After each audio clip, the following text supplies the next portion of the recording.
Isang mapayapang araw sa iyo kaibigan, welcome sa Home Bible Study, isang pag-aaral mula da Biblia. Ano ang kasalanan ayon sa Biblia? Panimula, 2:00 ng umaga at hindi ka makatulog. Hindi dahil sa kape. May isang bagay na paulit-ulit na bumabalik sa isip mo, ang tono ng sinabi mo sa anak mo kaninang hapon, ang perang hiniram mo na hindi mo pa naisa sa uli, ang mensaheng dinelete mo bago pa may makakita. At napansin mo ba ang unang tugon mo? Hindi pag-amin, kundi pagtatago. Nagpalit ka ng paksa, nagayos ka ng anyo, at kinabukasan ay sumagot ka ng, ayos lang ako, sa taong tunay na nagtanong. Ganoon ang kasalanan. Bago pa ito maging listahan ng mga utos na nalabag, ito ay isang bagay na nagtutulak sa atin na magtago. Sa pahinang ito, titingnan natin kung ano talaga ang kasalanan ayon sa Biblia, kung saan ito nagsimula, paano ito dumadaloy sa buong kasulatan, kung ano ang mga maling akala tungkol dito, at bakit ang tanong ng Diyos sa hardin na, nasaan ka? Ay hindi pagbabanto kundi pag-abot. Ang tuon ng gabay na ito. Karamihan sa mga paliwanag tungkol sa kasalanan ay nagsisimula at nagtatapos sa listahan ng mga bagay na bawal. Iba ang lapit natin dito. Susundan natin ang isang larawan mula sa Genesis Kapitulo 3, ang dahon ng igos at ang pagtatago sa likod ng puno. Ang kasalanan, ayon sa Biblia, ay hindi lamang paglabag sa batas, ito ang bumabasag sa ugnayan at nagtutulak sa atin na magtahi ng pantikip. Bawat tao ay may sariling dahon ng igos, kasinungalingan, pagiging abala, pagiging relihiyoso, katwiran, biro. At ang buong kwento ng kasulatan ay tungkol sa Diyos na hinahanap ang nagtatago, at sa huli, hinuhubaran ang kanyang anak upang madamaitan ka. Nais mong palalimin pa ang sipi na ito. Buksan ang Roma Kapitulo 3 versikulo 23 sa aming kagamitan sa pag-aaral at tuklasin ang buong paliwanag ayon sa iyong antas. Buksan ang Roma Kapitulo 3 versikulo 23. Ano ang sinasabi ng Biblia tungkol sa kasalanan? Hindi isa lamang ang salitang ginamit ng Biblia para sa kasalanan, at iyon mismo ang nagpapakita kung gaano kalawak ang pinsala nito. Sa Hebreo, may mga salitang nangangahulugang paglampas o pagkulang sa target, parang palasong hindi tumama sa layunin, kabaluktutan, isang bagay na dapat tuwid ngunit napilipit, at pagrerebelde, ang sadyang pagsuwi ng nakakaalam. Sa bagong tipan, ang pinakakaraniwang salita ay ang Griyegong termino para sa hindi pagtama sa marka. Kaya kapag tinatanong kung ano ang kasalanan, tatlong bagay ang sinasagot ng Biblia ng sabay: may hindi natin naabot, may pinilipit tayo, at may sinuway tayo. Nagsisimula ang lahat sa isang tiyak na tagpo. Ganito ang isinasaad ng Genesis Kapitulo 3 versikulo 6 hanggang 7. Nang mapansin ng babae na maganda ang punong kahoy at ang bunga nito ay tila masarap, at higit sa lahat, ito'y nakapagbibigay ng karunungan, pumitas siya at kumain. Binigyan niya ang kanyang asawa, at kumain din ito. Noon nila napagtanto na sila'y hubad, kaya't tinahi nila ang mga dahon ng igos at ginawang panakip sa katawan. Pansinin ang pagkakasunod-sunod. Ang kasalanan ay nagsimula sa paglipat ng pagtitiwala, mas pinagkatiwalaan ang sariling pagtingin kaysa sa salita ng Diyos. At ang kaagad na resulta ay hindi kidlat mula sa langit, kundi kahihiyan at pagtatago. Nagtahi sila, nagtago sila. Kaya nang isulat ni Juan na ang kasalanan ay paglabag sa kautusan, hindi niya binabawasan ang bigat nito, ipinaalala niya na may Diyos na nagsalita, at may tao na sumagot ng hindi. Ngunit hindi lamang malinaw na paglabag ang kasalanan. Sinasabi ng Santiago Kapitulo 4 versikulo 17. Kaya't ang hindi gumagawa ng nalalaman niyang mabuti ay nagkakasala. Marami sa ating mga kasalanan ay hindi bagay na ginawa natin, kundi bagay na tinalikuran natin, ang tulong na hindi ibinigay, ang tawag na hindi sinagot, ang katarungang alam nating dapat ipaglaban. Ngunit tinahimik natin. Hindi lamang aktibo ang kasalanan, mayroon ding kasalanan ng pagwawalang bahala. Gaano kalawak ang problema? Sinasabi ng Roma Kapitulo 3 versikulo 23. Sapagkat ang lahat ay nagkasala at walang sinumang nakaabot sa kaluwalhatian ng Diyos. Walang tinutukoy na uri ng tao rito, walang exception, walang matinong tao na hindi kasama. Sinabi ni Jesus na mula sa loob, mula sa puso, lumalabas ang masasamang isipan. Ang problema ay hindi lamang kapaligiran o maling impluwensya, may sira na sa loob mismo. At ano ang pinakamalalim na pinsala? Hindi ang pagkasira ng reputasyon. Sinasabi ng Isaias Kapitulo 59 versikulo 2. Ang inyong mga kasalanan ang naghihiwalay sa inyo at sa inyong Diyos, ang mga ito ang nagpapanatili ng pagkakatakip ng kanyang mukha upang hindi niya kayo pakinggan. Iyan ang pinakamasakit na katotohanan, paghihiwalay. Hindi kinasusuklaman ng Diyos ang kasalanan dahil siya ay mahigpit sa mga alituntunin, kundi dahil pinapatay nito ang ugnayan na siyang dahilan kung bakit tayo nilikha. Kaya may kabayaran ito. Roma Kapitulo 6 versikulo 23. Sapagkat ang kabayaran ng kasalanan ay kamatayan, ngunit ang walang bayad na kaloob ng Diyos ay buhay na walang hanggan kay Kristo Jesus na ating Panginoon. Dalawang bahagi ang talatang ito, at hindi mo maaaring ihiwalay ang isa sa isa. Ang unang bahagi ay ang utang, ang ikalawa ay ang resibong nakasulat na, bayad na. Ang tema na dumadaloy sa buong Biblia. Mula sa Genesis Kapitulo 3, ang buong Biblia ay parang tunog ng dalawang paa, ang pagtatago ng tao at ang paglapit ng Diyos. Kaagad pagkatapos magtahi ng dahon ng igos, dumating ang Diyos sa hardin at tinanong, "Nasaan ka?" Hindi dahil hindi niya alam. Nagtanong siya upang bigyan ng pagkakataon ng lalaking nakatago na lumabas. At bago pa sila palabasin sa hardin, may isang bagay na ginawa ng Diyos na madaling mapansin, kumuha siya ng balat ng hayop at binalutan sila. Damanak ang dugo sa unang pagkakataon sa kasulatan, hindi para paghigantihan ng tao, kundi para damitan siya. Ang dahon ng igos ay laging kulang. Mula roon, hindi na huminto ang kwento. Nagtago si Cain sa likod ng tanong na, "Tagapag-alaga ba ako ng aking kapatid?" Nagtago si Abraham sa likod ng kalahating katotohanan tungkol sa kanyang asawa. Ang buong sistema ng mga handog sa aklat ng Levitiko ay taunang paalala, hindi makalapit ang tao sa Diyos ng basta-basta, may dapat mamatay. Nang magkasala si David kay Bathsheba, nagtago siya sa likod ng mga plano, liham, at digmaan, hanggang isang propeta ang tumayo sa harap niya at nagsabing, "Ikaw ang taong iyon." Isinulat niya sa awit 32 kung gaano kaubos ang kanyang lakas habang siya'y nanatiling tahimik. Ang mga propeta ay laging nakikipagbuno sa isang bansang nagtatago sa likod ng templo, seremonya, at magagandang salita habang ang kanilang mga kamay ay may dugo. Iyan ang konteksto ng Isaias Kapitulo 59 versikulo 2. Nagsasalita ang Diyos sa mga taong nagsisimba pa rin ngunit nagtataka kung bakit tila hindi na siya naririnig. At dumating si Jesus. Ang kanyang pinakamatalim na salita ay hindi para sa mga taong halatang nagkasala, kundi para sa mga eksperto sa pagtahi ng dahon ng igos, ang mga humugot ng relihiyosong katwiran upang itago ang bulok na loob. Sa Mateo Kapitulo 5, pinalawak niya ang batas hanggang wala ng lugar na may tatago. Ang galit ay katulad ng pagpatay, ang pagtingin ay may bigat ng pangangalunya. Hindi siya nagpapabigat ng walang dahilan, hinuhubad niya ang pantekip upang makita natin na kailangan natin ng manggagamot. Kaya nakalapit sa kanya ang mga taong wala ng may tatago, ang babae sa balon, ang maniningil ng buwi sa puno, ang kriminal sa krus. Sa krus, nagbaligtad ang lahat. Hinubere nila si Jesus at ibinitin sa liwanag ng tanghaling tapat, siya na walang kailanman ikinubli, upang ang mga nagtatago ay madamaitan. Isinulat ni Pablo sa 2 Korinto Kapitulo 5 versikulo 21, siya na walang kasalanan ay itinuring na makasalanan para sa atin. Hindi na kinwestiyon ng krus ang bigat ng kasalanan, pinatunayan nito iyon. Kailangan ng kamatayan, gaya ng sinabi ng Roma Kapitulo 6 versikulo 23, at siya ang namatay. At paano nagtatapos ang Biblia? Sa pahayag, may napakaraming tao mula sa lahat ng bansa, nakadamit ng puting balabal na nilinis sa dugo ng kordero. Ang pantekip na hindi natin kayang gawin ay ibinigay na sa atin. Sa huling 2 kabanata, wala ng dagat, wala ng luha, at wala ng taong nagtatago sa likod ng puno. Ang kwento ay hindi nagtatapos sa dahon ng igos. Pang-araw-araw na sandali ng pagninilay. Tumanggap ng talata mula sa Biblia kasama ang maikling pagninilay sa iyong inbox tuwing umaga. Walang patalastas, walang bayad. Mag-sign up para sa pang-araw-araw na talata. Mga karaniwang maling akala. Una, ang akala na ang kasalanan ay lamang ang mga malalaking bagay.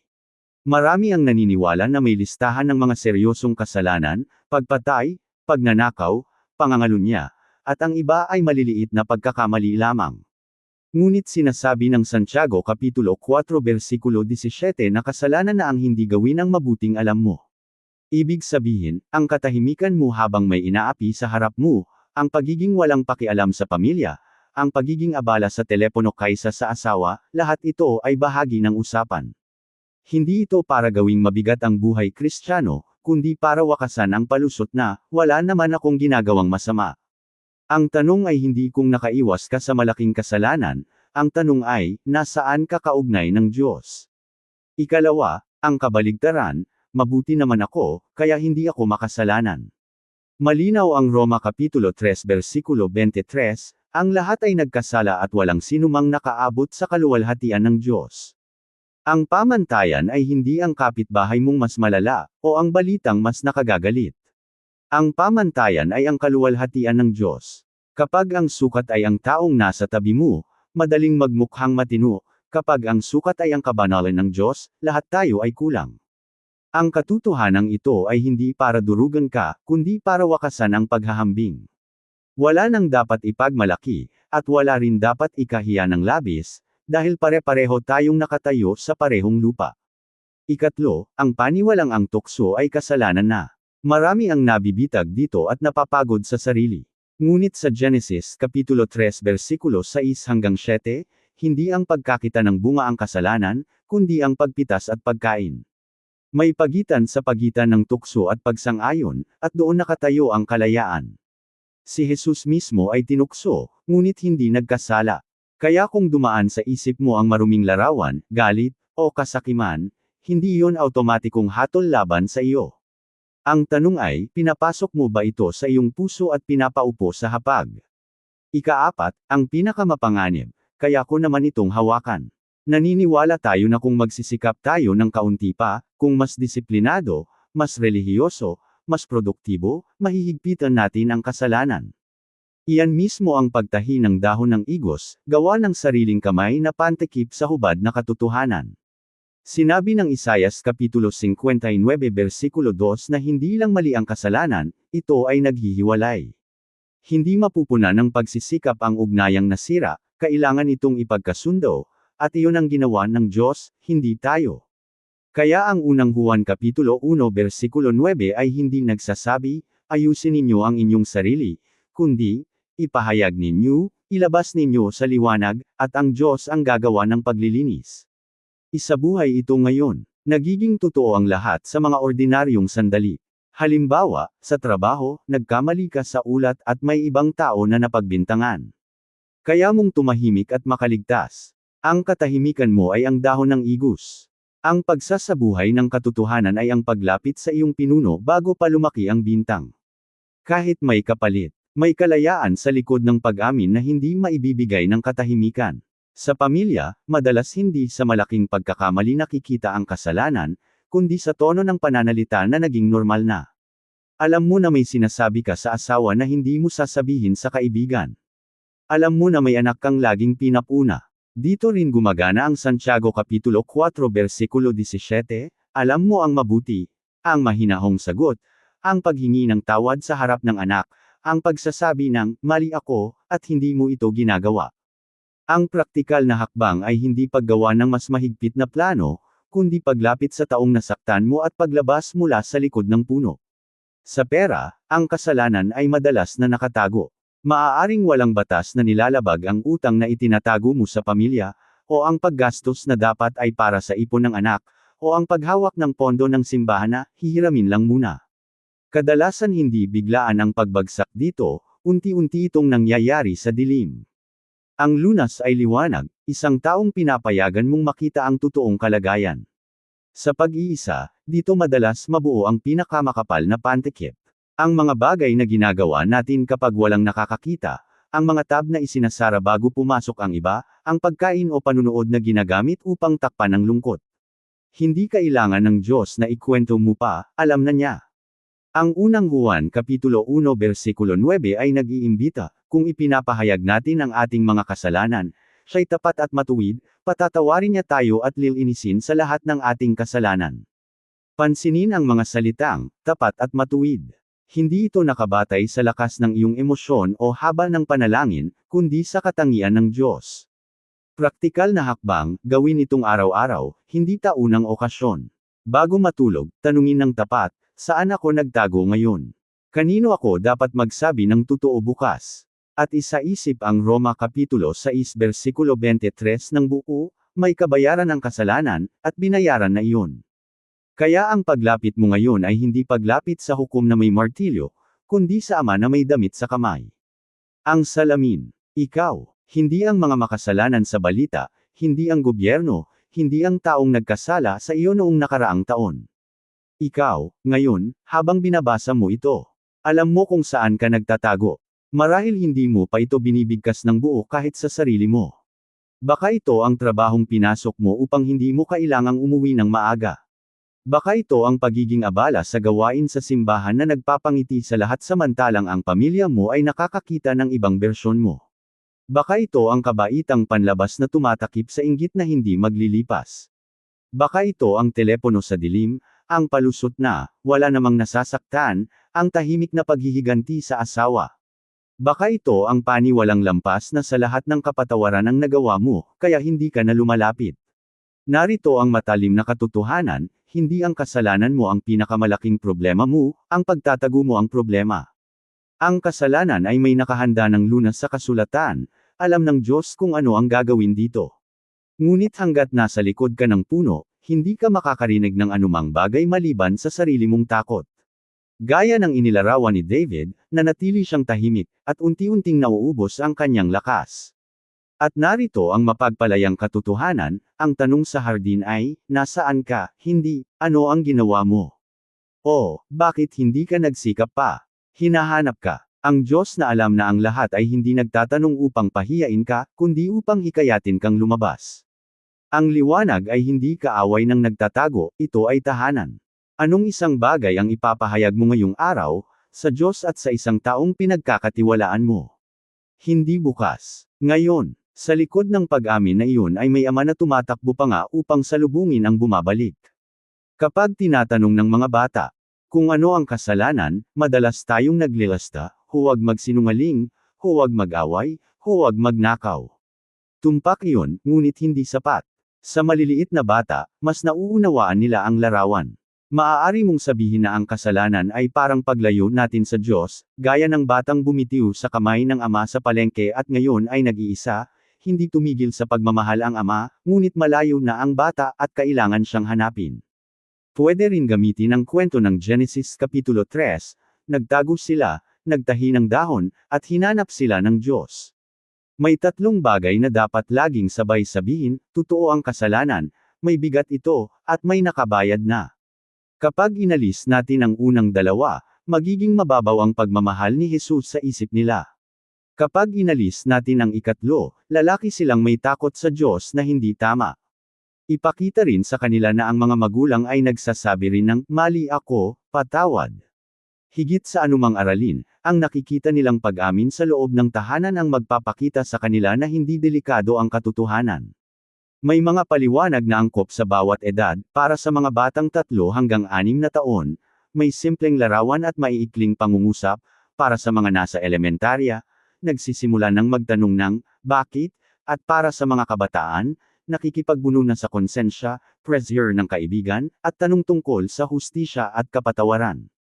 Piliin ang antas na kailangan ng batang kaharap mo, at huwag kalimutang tapusin ang usapan sa krus.